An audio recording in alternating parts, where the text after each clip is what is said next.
স্বাগত এখন সকালে আপনাদের সঙ্গে রয়েছে আমি তানজিম শফিন। নতুনের বার্তা নিয়ে আসে বৈশাখ। মঙ্গল শোভাযাত্রায় বাড়তি রং পায় বাঙালির চিরায়ত বর্ষবরণ উৎসব।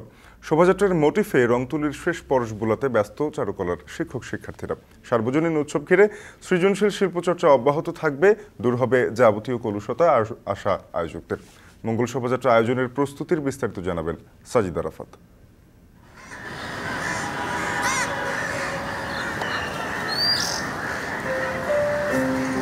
চৈত্রের দহনকাল শেষে বৈশাখের রুদ্ররূপের হাতছানি, মেঘ রোদ্দুরের খেলায় যেন সেই আভাস। বৈশাখের রঙে সাজছে প্রকৃতি, আর তাকে বরণে স্পন্দন জাগছে বাঙালি হৃদয়ে। নববর্ষের চিরায়ত এই আয়োজন তো আপন ঐতিহ্যেরই স্মারক। এই যে এত রং, সাজ রব, আঁকিবুকি, চৈত্রের তপ্ত দুপুরে সবই যেন দুদণ্ড শান্তির পরশ বুলিয়ে দেয়। নতুন বছরকে বরণ করতেই এত আয়োজন। আমাদের ফোক মোটিভগুলো আছে সেগুলো নিয়েও কাজ হচ্ছে, যেমন প্যাঁচার মধ্যে হচ্ছে প্যাঁচা, তারপর হচ্ছে মুখোশ যেটা আমরাই করি। ছড়ার মধ্যে অনেক ধরনের মোটিভ, ইলাস্ট্রেশন থেকে শুরু করে এই নকশি কাঁথা, জামদানি, সব ধরনের কাজই হয়েছে। কাজ প্রায় শেষই হয়ে গেছে আর কি, জাস্ট একটু মানে আমাদের স্কুল ঘর বা পাখি ঘর যেটা, এটা শেষ মুহূর্তেই শুরু হয়, তো বেশি দিন লাগে না করতে, এটা হয়ে যাবে তাড়াতাড়ি। আর বাকি যেগুলো কাজ ওইগুলো এখনো চলতেছে। আমাদের উপরটা অনেক বেশি প্রেশার যাবে, কারণ শেষ করতে হবে, কারণ বৈশাখ তো আটকে থাকবে না। মঙ্গল শোভাযাত্রা এলে অবশ্যই বের হবে, সেটা আমরাই বের করব। উৎসবের আমেজে কর্মব্যস্ত চারুকলার পুরো প্রাঙ্গণ। মাটির সরা, ফুল, পাখি আর মুখোশের অবয়বে রং তুলির শেষ পরশ। নতুন বছরকে আমরা একদম রঙিনভাবে আপ্যায়ন করে নেব নিজেদের মাঝে, যেটা বলা হয় যে সব জড়াকে ভুলে আমরা নতুনকে সুন্দর করে বরণ করব, এবং মানুষের মধ্যে বর্তমানে যে কলুষতা আছে সেগুলোকে আশা করি আমরা বর্জন করতে পারবো। ঈদের ছুটির আমেজে এবার উপস্থিতি কম, তাই বলে উৎসব ফিকে হবে? প্রাণের এই আয়োজনকে ঘিরে প্রস্তুতির কমতি নেই শিক্ষার্থীদের। সাবেক ও বর্তমানের মেলবন্ধনে বিরামহীন ব্যস্ততা। ফার্স্ট ইয়ার সেকেন্ড ইয়ার যারা আছি তারা যদি হচ্ছে যে কাজ করি একটা মানে একাডেমিক ধারা যদি চলে যাই, তখন হচ্ছে এই সিনিয়রদের জুনিয়রদের মধ্যে বন্ডিংটা খুব একটা পাওয়া যায় না। এই একটা সুযোগই হচ্ছে সবচেয়ে বড় সুযোগ। আনন্দের সাথে সবাই কাজ তো করছে, তার উপরে একটা পূর্ণ মিলনের একটা ব্যাপার হয়। সিনিয়র জুনিয়র এমনও হচ্ছে, যেমন অনেকেই হয়তো এটা রিলেটেড না, তারপরে একটু দেখতে আসছে যে কি হচ্ছে। একটা রিকোয়েস্ট করবো, আপনারা সবাই আসবেন এবং দেখে শুনে এই বৈশাখ কর্মপদ্ধতিতে অংশগ্রহণ করবেন। মঙ্গল শোভাযাত্রার আয়োজন চারুকলার নিজস্ব অর্থায়নে। জলরং, সরাচিত্র, পাখি, মুখোশের এই যে পসরা, তা বিক্রির টাকা রসদ যোগায় শোভাযাত্রার আয়োজনে। আমাদের শিল্পকর্মগুলো যে বিক্রি হয়, এইটার টাকাটা যেটা ওঠে সেটা দিয়ে আমাদের এই এক মাসের কর্মযজ্ঞ চলে। আমাদের আয়োজনের সব কিছু এখান থেকেই ফান্ড রাইজিং হয়। আমাদের স্যারদের পেন্টিং থাকে, সিনিয়র আরও আর্টিস্টদের পেন্টিং থাকে। স্টুডেন্টরা কাজ করছে, সেটা বিক্রি করছে, এবং সেটা কিন্তু জনগণই সেটা সংগ্রহ করছে, এবং সেই টাকা দিয়েই কিন্তু এই উৎসবটা হচ্ছে। তো এইভাবেই আমার মনে হয় যে একটা জনসম্পৃক্ততার রীতিটা চালু হয়েছে, এবং এটাই জারি থাকবে ভবিষ্যতে। চারুকলার স্কুল ঘর সেজেছে এবার রিকশা চিত্রে। ইউনেস্কোর সাংস্কৃতিক ঐতিহ্যের স্বীকৃতিকে ধারণ করার পাশাপাশি নতুন প্রজন্মের মাঝে পরিচয় করিয়ে দিতেই এবার এই ভিন্ন মাত্রা। রিক্সা পেইন্ট যেহেতু আমাদের সম্পূর্ণ নিজস্ব একটা বিষয়, এটাকে আমরা সম্মান জানানোর জন্য রিক্সা পেইন্টটাকে বা এটাকে উদ্দেশ্যকে ট্রিবিউট জানানোর জন্যই আমাদের দেয়ালে এবং স্কুল ঘরটাতে দুটোতে রিক্সা পেইন্টিং করা হচ্ছে। আলো আলো আলো, এই অনেক আলোর বিষয় নিয়েই আমাদের এবার আগানো। আমাদের যে স্ট্রাকচারগুলো থাকবে সেটাও আসলে আমাদের অতীত ঐতিহ্য সব কিছুর সাথেই জড়ানো। বর্ষবরণে 5টি মোটিফের মাধ্যমে তুলে ধরা হবে দেশীয় ঐতিহ্যের নানা দিক। কলুষতা দূর করে যেন আলোকের ঝর্ণাধারার সন্ধান। বাঙালির ঐতিহ্যকেই আমরা ধারণ করি, আমরা লালন করি, এবং এটা যেন বেঁচে থাকে সেই প্রয়াস। সকল ধর্মের, সকল বর্ণের, সকল রাজনীতির মানুষ কিন্তু এক প্ল্যাটফর্মে এসে এই মঙ্গল শোভাযাত্রায় আমরা অংশগ্রহণ করে থাকি।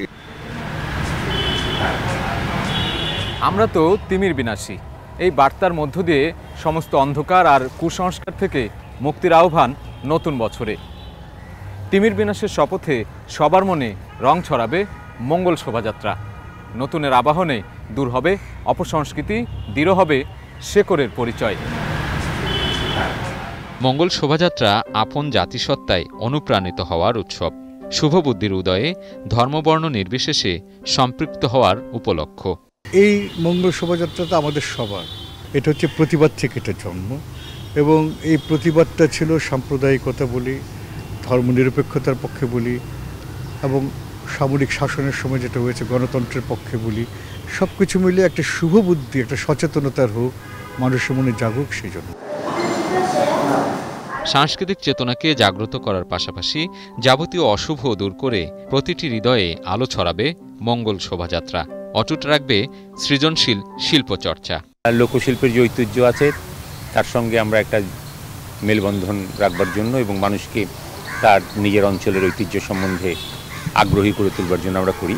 একটা সৃজনশীল শিল্পের চর্চা করতে গেলে যে পরিবেশটা দরকার পড়ে, যে মানসিকতাটা দরকার পড়ে, সেই জায়গাটার চাইতে আমরা অনেক বেশি মনে করছি যে আমাদের এই অন্ধকার শক্তির বিপক্ষে আমাদের যে লড়াইটা, সেটা এখনো পর্যন্ত অনেক গুরুত্বপূর্ণ। মঙ্গল শোভাযাত্রার খুশির ঝড় আর বৈশাখী হাওয়া দোলা দেবে বাঙালির মননে। যাবতীয় জীর্ণতাকে পেছনে ফেলে সবার স্বতঃস্ফূর্ত অংশগ্রহণ যেন আগামীর পথ চলা আরও মঙ্গলময় করার নতুন বার্তা। সাজিদ আরাফাত, এখন, ঢাকা।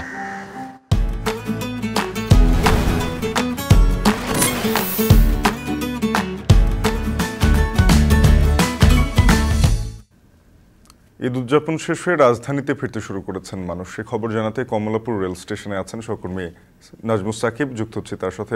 সাকিব, জানাবেন সবে তো ঈদ শেষ হলো, ট্রেনগুলোতে কেমন ভিড় দেখছেন? শাফিন, আজকে কিন্তু ঈদের তৃতীয় দিন, অর্থাৎ এই যে 3 দিন পরে আমরা সাধারণত দেখি বা মানুষজন যেই গ্রামে গিয়েছেন তারা কিন্তু ফিরেন। যদিও আজকের চিত্রটা যদি একটু জানাই যে যারা আসলে গ্রামে ফিরছেন তার চেয়ে বেশি মানুষ কিন্তু আবার ঢাকাও ছাড়ছেন। অর্থাৎ বলাই যায় যে যারা আসলে ঈদের আগেও যাননি কিংবা ঈদের সময় যাননি তারা কিন্তু এই ঈদের তৃতীয় দিনের ঢাকা ছাড়ছেন। একটু যদি দেখাতে চাই যে এখানে কিন্তু বেশ কিছু ট্রেন আসলে দাঁড়িয়ে আছে, সেই ট্রেনগুলো সকাল নাগাদ কিন্তু এসেছে। যদি জানাতে চাই যে নীলসাগর এক্সপ্রেসটি কিন্তু ভোরে এসেছে, সেখানেও আমরা বেশ মানুষজনকে আসতে দেখেছি এবং খুলনা থেকেও বেশ কয়েকটি ট্রেন এসেছে। সব মিলিয়ে আসলে যে ট্রেনগুলো এসেছে সেগুলোই কিন্তু আবার ফিরে যাচ্ছে। আমরা যারা আসছেন গ্রাম থেকে ঢাকাতে তাদের সঙ্গে কথা বলছিলাম, অনেকের অফিস শুরু হয়ে যাচ্ছে কয়েকদিনের মধ্যেই, এবং আপনি জানেন যে আগামীকালকে বৈশাখের যে ছুটি রয়েছে তারপরে কিন্তু কিছুটা ভিড় বাড়ার শঙ্কা আছে, যার ফলে কিন্তু অনেকেই আসলে যারা কিছুটা আগে এসেছেন তারা কিন্তু যারা কিছুটা আগে ভাগে গিয়েছেন ঈদের আগে তারাই কিন্তু এখন আগে আসছেন। আমরা আসলে তাদের সঙ্গে কথা বলছিলাম, তারা যেটা বলছেন যে আসলে আসার ক্ষেত্রে তারা কিন্তু নির্বিঘ্ন যাত্রায় দেখেছেন, ফলে কোনো ধরনের সমস্যা ছাড়াই কিন্তু তারা আসতে পারছেন। যদিও আমরা ঈদের কয়েকদিন আগে দেখেছি যে ট্রেনগুলোতে উপচে পড়া ভিড় ছিল, অনেকে আসলে ছাদে করেও গিয়েছেন, তবে এখনও পর্যন্ত আজকে ঈদের তৃতীয় দিন মানুষজন যারা আসছেন তারা কিন্তু যার টিকিট অনুযায়ী কিন্তু আসতে পারছেন। অতিরিক্ত যাত্রী আজকে আসলে সকাল থেকে তেমন দেখতে পাওয়া যায়নি। যদি জানিয়ে রাখতে চাই যে এখন পর্যন্ত প্রায় সকাল থেকে 6টি ট্রেন কিন্তু কমলাপুরে এসেছে এবং সবগুলোই কিন্তু সময় মতোই তার সেই ট্রেনগুলো এসেছে, এবং এই ট্রেনগুলো কিন্তু আবার কিছুক্ষণের মধ্যে অর্থাৎ 9টা থেকে 10টার মধ্যে কিন্তু এই ট্রেনগুলো ছেড়ে যাওয়ার কথা। আমরা আসলে যারা এসেছেন যেই ট্রেনগুলোতে এসেছেন তাদের সঙ্গে কথা বলেছিলাম, তারা যেটা জানাচ্ছেন যে আসলে তারা নির্বিঘ্ন যাত্রাই কিন্তু এবার দেখতে পেয়েছেন, এবং আজকে যারা ঢাকা ছাড়ছেন তারা যেটা বলছেন যে আসলে ঈদের পরবর্তীতে ছুটিটা সেটা তারা উদযাপনের জন্যই কিন্তু তারা এখনও ঢাকা ছাড়ছেন। সব মিলিয়ে এই কমলাপুর স্টেশনের এই ছিল সবশেষ। কিছু সম্পর্কের খোলসটা শক্ত অবরুদ্ধ, আবার ভেতরটা ততটাই পরিশুদ্ধ। ঠিক যেমন ওপরের দৃঢ়তা আর ভেতরের শুদ্ধতা নিয়ে আপনার অনুভূতি ঘেরা আবাসন যুগের পর যুগ ধরে আগলে রেখেছি আমরা SSRN, where quality comes first। এবারের ঈদে ব্যবসায়ীদের লক্ষ্যমাত্রা পূরণ হয়েছে, যা দেশের অর্থনীতিতে যুক্ত করেছে প্রায় 2 লাখ কোটি টাকা। তবে টাকার অঙ্কে লক্ষ্যমাত্রা পূরণ হলেও পরিমাণের ভিত্তিতে পূরণ হয়নি বলে দাবি দোকান মালিক সমিতির। সবকিছু মিলিয়ে অর্থনীতিতে যে গতিশীলতা এসেছে, ব্যবসায়ীরা তার দীর্ঘমেয়াদী সুফল পাবেন বলে মত অর্থনীতিবিদদের। এছাড়া উৎসব কেন্দ্রিক মূল্যস্ফীতি নিয়ন্ত্রণে ব্যবসায়ীদের সদিচ্ছার প্রয়োজন বলে মত তাদের। মুন্নাফ রশিদ জানাচ্ছেন বিস্তারিত। ফাঁকা শুনশান নিউ মার্কেট এলাকার এই চিত্র ঈদের আগের দিন ভোর রাত পর্যন্ত ছিল পুরোপুরি ভিন্ন। তিল ধারণের ঠাঁই ছিল না। ঈদের পরের এই চিত্র থাকবে আরও কিছুদিন। ঈদকেন্দ্রিক অর্থনীতির অন্যতম অনুষঙ্গ কেনাকাটা। তবে ঈদকে কেন্দ্র করে যে বাণিজ্য বা লেনদেন হয় তা শুধু পোশাক কেনাকাটার উপর ভিত্তি করে নয়, এর সাথে যুক্ত থাকে আরও অনেক হিসাব নিকাশ যা চাঙা করে অর্থনীতিকে। ঈদে লেনদেনের শীর্ষ খাতগুলোর মধ্যে পোশাক অন্যতম, যেখানে লেনদেন হয়েছে এবার 50,000 কোটি টাকা, জুতা কসমেটিক্সে 3 থেকে 3.5 কোটি, ভোগ্যপণ্যে 7,000 কোটি, যাতায়াত বা যোগাযোগে 10,000 কোটি টাকা, জাকাত ফিতরায় 38,000 কোটি টাকা, সোনা হীরায় 5,000 কোটি টাকা, ভ্রমণে 5,500 কোটি, ইলেকট্রনিক্সে 4,000 কোটি টাকা সহ ঈদ কেন্দ্রিক অর্থনীতির আকার প্রায় 1,80,000 কোটি টাকা ছাড়িয়েছে এবার। মূল্যস্ফীতির চাপ, ডলার সংকট ও নিত্য প্রয়োজনীয় ভোগ্যপণ্যের উচ্চ মূল্যের মধ্যেও ঈদকে ঘিরে দেশের অর্থনীতি অনেকটা চাঙা হয়ে উঠেছে। এবারের ঈদে ব্যবসায়ীদের টাকার অঙ্কে লক্ষ্যমাত্রা পূরণ হলেও পরিমাণের দিক থেকে ঘাটতি থেকে গেছে। ইতিমধ্যে আমরা কিন্তু প্রায় 1,70,000-এর উপরে আমাদের কিন্তু টার্নওভার হয়ে গেছে। প্রতি বছর আমরা 10% যদি প্লাস করি আর যদি সেটা আমরা অ্যাচিভ করতে পারি, আমরা ভাবি যে ব্যবসাটা আমরা ভালো করেছি বা কেনাকাটা ঠিক হয়েছে। তো এবার আমরা যেটা দেখলাম যে আমরা টাকার অঙ্কে কিন্তু সেই জায়গায় পৌঁছে গেছি, হ্যাঁ, এবং কোনো কোনো ক্ষেত্রে এর চেয়ে বেশি হতে পারে। উৎসব কেন্দ্রিক বড় এই লেনদেনে নতুন মাত্রা জুগিয়েছে বাজারে ছাড়াও অতিরিক্ত নতুন টাকার নোট। সবকিছু মিলিয়ে স্বল্প সময়ে অর্থনীতিতে যে গতিশীলতা এসেছে তার সুফল পেয়েছে দেশ। দেশের অর্থনীতিতে কিন্তু প্রচুর পরিমাণে যে এই উৎসব কেন্দ্রিক আমদানিও বেড়েছে, কিন্তু আমরা একটা সংকোচনমূলক মুদ্রানীতির মধ্যে দিয়ে যাচ্ছি। কিন্তু বাজারে যদি যাই আমরা দেখতে পাবো যে সব রকমের পণ্যই রয়েছে। তার মানে হলো যে ইনফর্মাল ইকোনমি এখানে একটা বড় রকমের রোল প্লে করে। ঈদ কেন্দ্রিক যে ব্যবসা বাণিজ্য সেটা যত বেশি হবে, তাহলে সারা বছরের যে ক্ষতি সেটা কিন্তু ব্যবসায়ীরা এই সময়টাতে পুষিয়ে নিতে পারেন। মূল্যস্ফীতি আসলে এই সময়টাতে কম হওয়া উচিত, তার কারণ বিক্রি যেহেতু বেশি হচ্ছে, ওই সময়টা যদি দামটা একটু কম হয় তাহলে সেক্ষেত্রে আমি মনে করি যে তখন একটা ভালো একটা বাজার পরিস্থিতি তৈরি হতে পারে, যেখানে আসলে সবাই কিনছেন এবং মূল্যস্ফীতিটা ওটা নিয়ন্ত্রণের মধ্যে আছে। ঈদকে কেন্দ্র করে সারা দেশে যে কেনাকাটা বেড়ে যায়, একই সাথে বেড়ে যায় আর্থিক লেনদেন। কেনাকাটা সহ বাণিজ্যের অন্যান্য সূচক মিলিয়ে ঈদে অতিরিক্ত যে অর্থের লেনদেন হয় তা অর্থনীতিকে সাময়িক চাঙ্গা করলেও বর্তমান মূল্যস্ফীতি নিয়ন্ত্রণে তা সহায়ক নয় বলে মনে করেন বিশেষজ্ঞরা। মুন্নাফ রশিদ, এখন ঢাকা। এখন সকালে একটা বিরতি নিয়ে ফিরছি, সঙ্গী থাকুন।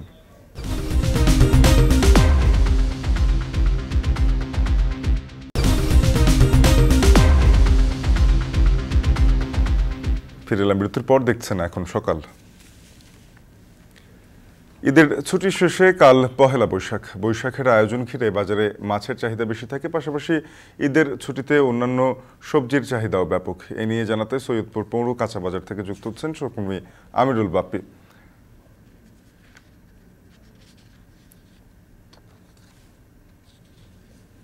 বাপ্পি, জানতে চাই যে যেহেতু এই মুহূর্তে অনেকেই রাজধানী ছেড়ে দেশের বিভিন্ন অঞ্চলে গিয়েছেন, সৈয়দপুরেও নিশ্চয়ই অনেকেই আছেন, সেখানে প্রান্তিক অর্থনীতিতে চাহিদা ব্যাপক রয়েছে। বিশেষ করে প্রত্যেক গৃহস্থ বাড়িতে আমরা জানি যে ঈদের সময় ভালো রান্না হয়। সেই চাহিদার ভিত্তিতে বাজারে কি ধরনের প্রভাব পড়েছে জানাবেন।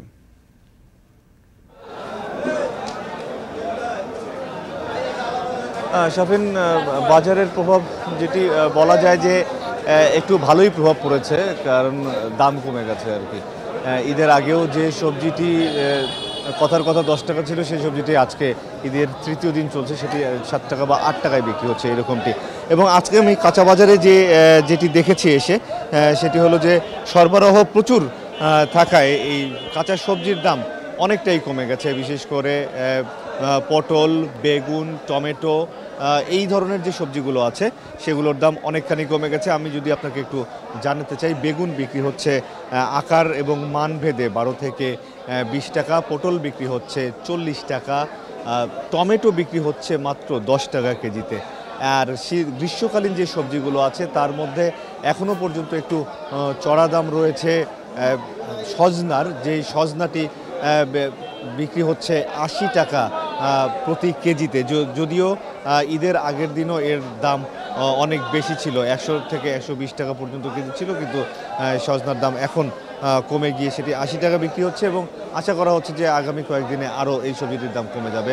পটলের ক্ষেত্রেও একই অবস্থা, পটলও গত কয়েকদিন আগে বিক্রি হচ্ছিল 50 টাকা 60 টাকা কেজিতে, আজকে সেটি 40 টাকায় বিক্রি হচ্ছে। এছাড়া চিচিঙ্গা দাম কমে গেছে, চিচিঙ্গা বিক্রি হচ্ছে 18 থেকে 20 টাকা কেজিতে, যেটি গত ঈদের আগের দিনও বিক্রি হয়েছিল 24 থেকে 25 টাকা কেজি দরে, এমনকি 30 টাকা কেজিতেও বিক্রি হতে আমরা শুনেছি এখানকার যারা ব্যবসায়ী আছেন তাদের মুখে। তবে আলুর দাম কমার বদলে উল্টো বেড়ে গেছে। যে দেশি আলু যেটি সেটি বিক্রি হচ্ছে 52 টাকা, যেটি ঈদের আগে ছিল 44-45 টাকা, আর কার্টিনাল আলুটি বিক্রি হচ্ছে 42 টাকা থেকে 43 টাকা দরে। এই আলুরটার দাম বেড়ে যাওয়ার কারণ ব্যবসায়ীরা বলছেন যেহেতু সবাই গুদামজাত করছে আলু, এই জন্য এই সময়টাতে হয়তো একটু আলুর দাম বেড়ে যায়, এরকমটি ব্যবসায়ীরা বলছেন। কিন্তু অন্যান্য যে সব সবজি আছে সেগুলোর দাম কমে গেছে। পেঁয়াজের দাম কমে গেছে, এটি একটি সুখবর। পেঁয়াজ বিক্রি হচ্ছে 42 থেকে 44 টাকা প্রতি কেজিতে, যেটি গ্রাহকদের জন্য বা ক্রেতাদের জন্য আর একটু সুখবর, আরও দাম কমবে এরকমটি বলছেন ব্যবসায়ীরা। তো সব মিলিয়ে কাঁচা বাজারে একটা ভালো প্রভাব পড়েছে এবং যেহেতু দাম কমে গেছে ক্রেতাদের মনে কিছুটা হলেও স্বস্তি ফিরেছে। শাফিন, এই ছিল কাঁচা বাজার থেকে আমার কাছে সবশেষ। ফিরে যাচ্ছি স্টুডিওতে। সহকর্মী আমিরুল বাপ্পি সৈয়দপুর থেকে কাঁচা বাজার পরিস্থিতি জানাচ্ছিলেন। এদিকে বলছিলাম কাল পহেলা বৈশাখ রয়েছে, ইলিশের ব্যাপক চাহিদা থাকে এই দিনটিতে। সাথে মাছ ভাতের মাছের কি খবর জানতে চাই, সহকর্মী তরিকুল ইসলাম রয়েছেন, খুলনা থেকে যুক্ত হচ্ছেন। তরিকুল, জানাবেন যে উৎসবে এখন আর ওই মাছের যে জায়গাটা সেটা বাঙালি পাচ্ছে না, কারণ মাছের দাম বাড়তি, অনেক সময় সরবরাহ ভালো থাকে না, তাই দাম বেশি হলেও আমরা মাংসের দিকে ঝুঁকে থাকি। কিন্তু জানাবেন যে এই মুহূর্তে যেহেতু কালকে পহেলা বৈশাখ, আজকের বাজারে কি দেখছেন, মাছের সরবরাহ কেমন আছে, বিশেষ করে ইলিশের দাম কেমন? কিন্তু গত কয়েকদিন ধরে এই বাজারে মাছের স্বল্পতা দেখা দিয়েছে, অর্থাৎ মাছ সরবরাহ খুবই কম। আমরা এখানে এসে সকালে যেটি দেখেছি যে এই বাজারে মাছের যে প্রতিদিন সরবরাহ থাকে তার 4 ভাগের 1 ভাগে নেমে এসেছে। আর ইলিশের এখানে আমরা খুবই কম দেখতে পাচ্ছি। আগামীকাল পহেলা বৈশাখ, বাংলা নববর্ষ, কিন্তু সে তুলনায় এখানে ইলিশের আসলে সরবরাহ খুবই কম। দ্বিতীয়ত আমরা এখানে যে দাম দেখেছি সেটি হচ্ছে আকাশ ছোঁয়া বলা চলে, এটি সাধারণের নাগালের একেবারেই বাইরে। অর্থাৎ এখানে আধা কেজি সাইজের যে ইলিশটা আমরা সকালে এসে দেখেছি এটি 2500 টাকায় বিক্রি হচ্ছে। আর যেটি হিমায়িত যে মাছগুলো ছিল সেগুলো 2000 থেকে 2200 টাকা কেজি দরে বিক্রি হচ্ছে। আর 1 কেজি সাইজের ইলিশের সংখ্যা খুবই কম, আর সেটি 3500 টাকা পর্যন্ত এখানে দাম হাঁকানো হচ্ছে পাইকারি বাজারে। তবে এখান থেকে কিনে খুচরা বাজারে যাচ্ছে খুচরা ব্যবসায়ীরা, সেখানে দাম কিন্তু আরও বেশি চড়া হবে। এবং অন্যান্য যে মাছ, সে মাছ কিন্তু এখানে আমরা দেখতে পাচ্ছেন যে রুই, কাতলা, মৃগেল বা অন্যান্য মাছ রয়েছে, কিছু চাষের মাছ রয়েছে, হাইব্রিড জাতীয় মাছ রয়েছে, এই সংখ্যাও খুবই কম। সামুদ্রিক কিছু মাছ রয়েছে এবং মাছ এত বেশি কম যে আসলে এখানে আমরা গত কয়েক বছরের মধ্যে আমরা এটি সর্বনিম্ন পর্যায়ে দেখতে পাচ্ছি। তবে এর একটি কারণ রয়েছে, যেহেতু ঈদের ছুটি, ব্যবসায়ীরা বলছেন যে ঈদের ছুটির কারণে মাছ খুব কম আসছে বাজারে, এবং এটা যারা মাছ ধরতে যায় সাগরে বা বিভিন্ন পুকুর বা ঘের থেকে মাছ তুলে নিয়ে আসে, মূলত তারা ঈদের ছুটিতে তারা এই কার্যক্রমগুলো বন্ধ রেখেছে। আর যে কারণে কিন্তু খুলনা রূপসা পাইকারি মাছ বাজার, যেটি মাছের জন্য প্রসিদ্ধ বা বিখ্যাত, দক্ষিণবঙ্গের একটি বড় মাছের আড়ত এটি, সেখানে কিন্তু মাছের সংখ্যা একেবারে নেই বললেই চলে। তবে বলে রাখি যে এই আকালের মাছের যে আকাল চলছে, সেই আকালে কিন্তু এর প্রভাব পড়েছে মাছের দামে। যে মাছগুলো আসছে সেই মাছগুলো কেজিতে 100 থেকে 150 বা আরও বেশি দামে এখানে বিক্রি হচ্ছে। আমরা একটু বলে রাখি যে সর্বনিম্ন পাঙ্গাস মাছ যেটি চাষের মাছ, সেই মাছটি কিন্তু যেটি ছিল 160 টাকা সেটি বিক্রি হচ্ছে 220 থেকে 230 টাকা পাইকারি বাজারে বিক্রি হচ্ছে। এটি খুচরা বাজারে যে কিন্তু আরও বেশি দাম বেড়ে যাবে, বৃদ্ধি পাবে বলে এখানকার ব্যবসায়ীরা বলছেন। তবে এখানে একটা বিষয় উল্লেখ করার মতো, যেটি যে আরও 15 দিন পরে মাছের যে সিজন বা মাছের যে ধরার যে মৌসুমটা শুরু হবে, আরও 15 দিন পরে মাছের সরবরাহটা বৃদ্ধি পাবে এবং মাছের চাহিদাও আসলে সাধারণ মানুষের চাহিদা সেটি মিটবে বলে মনে করছেন ব্যবসায়ীরা। সব মিলিয়ে এই ছিল আমার কাছে খুলনার রূপসা পাইকারি মাছ বাজার থেকে মাছের সরবরাহ, ইলিশের সরবরাহ এবং ইলিশের চাহিদার তুলনায় সরবরাহ কম, এর সব কিছু মিলিয়ে সর্বশেষ খবর। সহকর্মী তরিকুল ইসলাম যুক্ত হয়েছিলেন খুলনা থেকে, জানাচ্ছিলেন মাছ বাজারে রয়েছে ব্যাপক সরবরাহ সংকট। এখন সকালে আরও একটা বিরতি নিয়ে ফিরছি, সঙ্গেই থাকুন।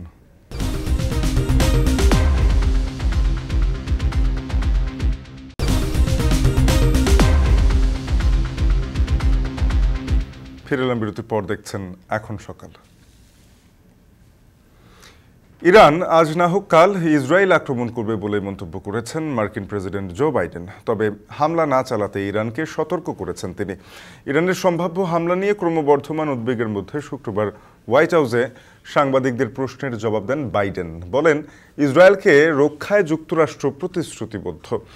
ইরানের উদ্দেশ্য কখনো সফল হবে না। এদিকে শুক্রবার ইসরায়েলে হামলা চালিয়েছে লেবাননের হিজবুল্লাহ। 40টি মিসাইল ও 2টি বিস্ফোরক ভর্তি ড্রোন দিয়ে হামলা চালানো হয়, তবে এতে ক্ষয়ক্ষতির পরিমাণ জানা যায়নি। শেষ করছি এখন সকালের আয়োজন। এখন টেলিভিশনের ওয়েবসাইট দেখতে ভিজিট করুন www.ekon.tv। এছাড়া ফেসবুকে যুক্ত থাকুন facebook.com/tv.ekon এবং ইউটিউবে দেখুন youtube.com/c/ekontv।